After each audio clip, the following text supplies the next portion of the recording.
अस्सलाम वालेकुम friends, welcome to my YouTube channel physics scientist. अगर आप हमारे चैनल पर नए हैं तो इस वीडियो को लाइक और चैनल को सब्सक्राइब कर सकते हैं। हमने क्लास 11 चैप्टर नंबर 5 फिजिक्स का स्टार्ट किया हुआ है। आज हमारा टॉपिक का नाम है that is moment of inertia. What is moment of inertia and what is angular moment of inertia and what is the moment inertia of rigid body.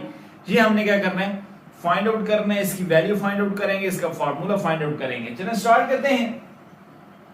सबसे पहले डेफिनेशन की बात करें, the product of the mass of the particle and the square of its perpendicular distance from the axis of rotation.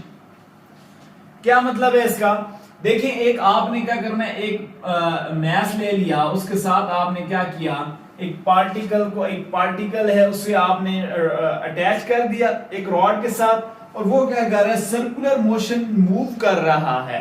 जब वो move कर रहा है, ये इसका क्या है, रेडियस r है, ये एंगल थीटा बना रहा है, ये origin o, this is the mass of the particle जो कि एक सर्कल के अंदर मूव कर रहा है। अब इसका मोमेंट ऑफ इनर्शिया क्या होगा?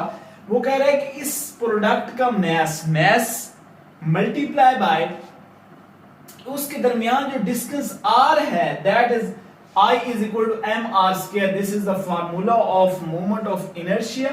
That is a particle rotating in a circle. Circle के अंदर पार्टिकल रोटेट कर रहा है उसका। ठीक हो गया। अब देखिए एक्सप्लेनेशन क्या है, आपको एग्जांपल के जरिए समझाता हूं। तो उसमें क्या है कि consider a point mass m attach to one end. एक पॉइंट मास ले लिया आपने, वन एंड से उसको अटैच कर दिया। ठीक है, फॉर एग्जांपल इसके साथ आपने क्या कर दिया, अटैच कर दिया ऑफ अ लाइट रॉड। एक रॉड लिया हमने, रॉड के साथ एक थोड़ा सा मास अटैच कर लिया, व्हिच इज रोटेटेड, जिसको हम रोटेट करवा रहे हैं in horizontal circle about a point O। This is a point O, और ये क्या कर रहा है, एक हॉरिजॉन्टल सर्कल के अंदर ये क्या कर रहा है, मूव कर रहा है। ठीक हो गया। अब देखिए मूव कर रहा है तो यहां पर इसकी क्या होगी, एक टेंजेंशियल वेलोसिटी होगी, एक टेंजेंशियल फोर्स यहां पर अप्लाई हो रही होगी Ft। ठीक है, जब टेंजेंशियल फोर्स यहां पर अप्लाई हो रही है तो जाहिर बात है इसका कोई ना कोई एंगुलर एक्सेलरेशन भी होगी, उसकी भी कोई ना कोई वैल्यू होगी। ठीक हो गया। तो यहां पर हम इसको डिराइव करने के लिए हम क्या करते हैं, हम Newton second law of motion लगाएंगे, that is equal to F is equal to m, a के बराबर होता है एक्सेलरेशन की। अब यहां पर क्या है, एंगुलर एक्सेलरेशन की बात करनी है, तो एंगुलर एक्सेलरेशन का फार्मूला लास्ट लेक्चर में मैंने ड्राइव करवाया था, T बराबर होता है R अल्फा के। आप क्या करें, सिंपली इसके अंदर पुट कर दें, तो F is equal to m R alpha. यहां पर मैं एक स्टेप करवाने लगा हूं, R से क्या करना है, मल्टीप्लाई करवा देना है दोनों साइड्स पर। R F is equal to, इधर भी R मल्टीप्लाई होगा तो R स्क्वायर अल्फा आ गया। ठीक है, मैंने क्या किया, R को यहां पर मल्टीप्लाई करवाया, इधर भी करवा देना, इधर भी करवा देना, करवा दिया। अब देखिए RF क्या होता है, ये किस चीज का फार्मूला है, ये फार्मूला है बेसिकली टॉर्क का। तो ये फार्मूला क्या बन जाएगा, और ये mr स्क्वायर किसके बराबर है, I के बराबर है। तो आपके पास फार्मूला आ जाएगा simple, torque is equal to I alpha. तो एक और फार्मूला आपको टॉर्क का भी यहां पर मिल गया है। ठीक है, और मोमेंट ऑफ इनर्शिया का फार्मूला ऊपर लिखा हुआ है। ठीक है, अब मोमेंट ऑफ इनर्शिया की यूनिट की अगर बात कर लें तो यूनिट, सिंपल यूनिट क्या होगी इसकी, देखिए मास की यूनिट किलोग्राम होती है और डिस्टेंस की क्या होती है, मीटर। तो metre square, kilogram metre square is the unit. और इसी तरह अगर इसकी डायमेंशंस की बात करें तो dimension is equal to that is ml square. ठीक हो गया। तो इसी तरह हर चीज की अलग-अलग वैल्यू होती है, वो मैं अभी आपको बताता हूं। मोमेंट ऑफ इनर्शिया की डिफरेंट ऑब्जेक्ट्स की डिफरेंट मोमेंट ऑफ इनर्शिया होते हैं, तो आपने ये मेमोराइज करना है, ये आगे न्यूमेरिकल्स में यूज होंगे, इंशाल्लाह हम करेंगे।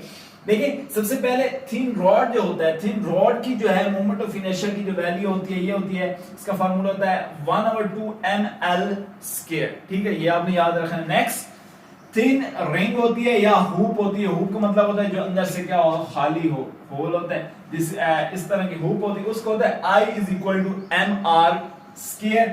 इसी तरह सॉलिड डिस्क की बात करें, सॉलिड डिस्क में क्या होगा, ये जो जगह होती है ये फिल होती है, सॉलिड होती है, सॉरी फिल होती है। तो इसका जो होता है moment of inertia that is equal to I is equal to 1/2 mr4। ठीक हो गया। Next last one is sphere.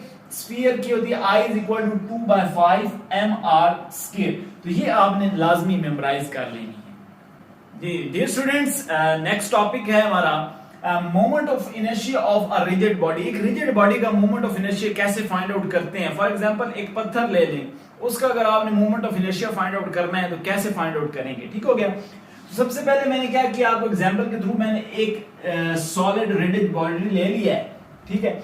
उसका मैंने क्या है डिफरेंट पोजीशन पे ये रिजिड बॉडी लिया है। अब दरमियान में हमने क्या किया है, most of the rigid bodies have different mass concentration at different distances from the axis of rotation। देखिए जो रिजिड बॉडी होते हैं उनकी mass concentration अलग होती है। देखिए कुछ ज्यादा mass इधर होगा, कम इधर होगा, irregular shape होती है, ठीक हो गया। तो उसका हमें फाइंड आउट करने के लिए हम क्या करते हैं, हम उनको छोटे छोटे पॉइंट्स में कन्वर्ट कर लेते हैं। देखिए एंगुलर एक्सेलरेशन की बात करनी है हमने।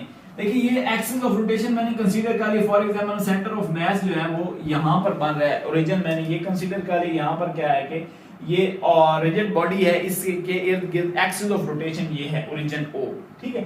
अब मैंने क्या कहा, फॉर एग्जांपल m1 मास ये है, m1 मास के साथ उसका डिस्टेंस कितना बनेगा r1। इसी तरह m2 कह दिया है, उसका डिस्टेंस r2 है। m3 कह दिया है, उसका डिस्टेंस r3 है। इसी तरह m4 कह दिया तो उसका डिस्टेंस r4 है। इसी तरह ये सारा, इसी तरह हम क्या करेंगे, सबको सम अप कर लेंगे तो आपके पास एक वैल्यू आ जाएगी, ठीक है। तो क्या फार्मूला अप्लाई होता है, ये फार्मूला हमारे पास होता है acceleration is equal to mr alpha. ये वाला फार्मूला हमने पढ़ा था, ठीक हो गया। ये फार्मूला हम टॉर्क का फार्मूला हमने पढ़ा लास्ट, ये भी हमने जो पढ़ा है, torque is equal to mr alpha, ये फार्मूला है, ये हम अप्लाई करेंगे। अब देखिए फॉर मास 1 के लिए क्या बन जाएगा, ये बनेगा जी torque 1 is equal to m1 r1 alpha 1 हो जाएगा, ठीक है। इसी तरह अल्फा 2 क्या हो जाएगा, ये हो जाएगा m2 r2 अल्फा 2। इसी तरह आप क्या करेंगे, आप टू n तक चले जाएंगे। देखिए n पे क्या हो जाएगा, torque n is equal to mn rn into alpha n, ठीक हो गया। अब हम क्या करेंगे, इन सारे टॉर्क का सम अप कर लेंगे तो टॉर्क टोटल कितना आ जाएगा, torque total is equal to torque 1 plus torque 2 into torque n, ठीक हो गया। अब यहां पर ये जो अल्फा है ना, बिकॉज रिजिड बॉडी का जो है वो एक्सिस ऑफ रोटेशन होता है ना, वो सेम कांस्टेंट होता है, एक ही होता है, ठीक है। तो इसका मतलब ये जो अल्फा है ये क्या होगी, कांस्टेंट टर्म होगी, तो इसको हम कॉमन ले लेंगे। वैल्यूज पुट करते हैं जी, फार्मूला ऊपर हम निकाली है, ये वैल्यूज के अंदर पुट कर देते हैं। Torque total, torque is equal to ये आ जाएगा m1 r1 alpha 1 plus m2 r2 alpha 2 up to mn rn alpha n आ जाएगा, ठीक है जी। अब यहां पर अल्फा ये मैंने आपको बताया कि एक्सिस ऑफ रोटेशन सेम होता है, कांस्टेंट होता है, इसलिए अल्फा कांस्टेंट टर्म है तो अल्फा कांस्टेंट हम बाहर ले लेंगे।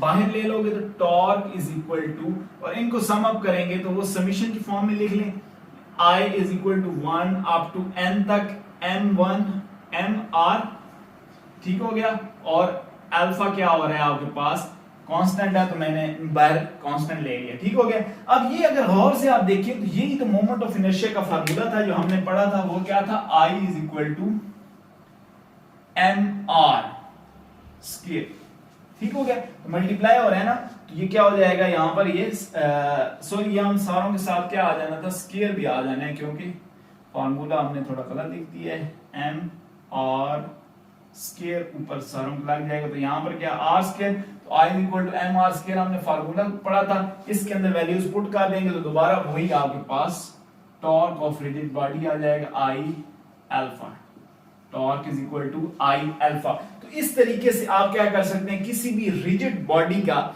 मास फाइंड आउट कर सकते हैं। कैसे करेंगे आप, अलग-अलग आप क्या करेंगे, मास कंसीडर कर लेंगे m1 m2 m3 up to so mn तक, क्योंकि सारों को डिवाइड करेंगे ना, तो एंड पे हमने क्या किया, सबका सम अप कर दिया और एंड पे आपने क्या फार्मूला निकाल दिया, torque is equal to I alpha. तो उम्मीद करते हैं आपको लेक्चर वीडियो पसंद आई होगी, समझ आई होगी। अगर वीडियो समझ आई है, पसंद आई है, तो इस वीडियो को लाइक और चैनल को सब्सक्राइब करना ना भूलिएगा। अगर आपका कोई भी क्वेश्चन है तो आप कमेंट सेक्शन में मेरे से पूछ सकते हैं। मिलते हैं नेक्स्ट वीडियो में, तब तक के लिए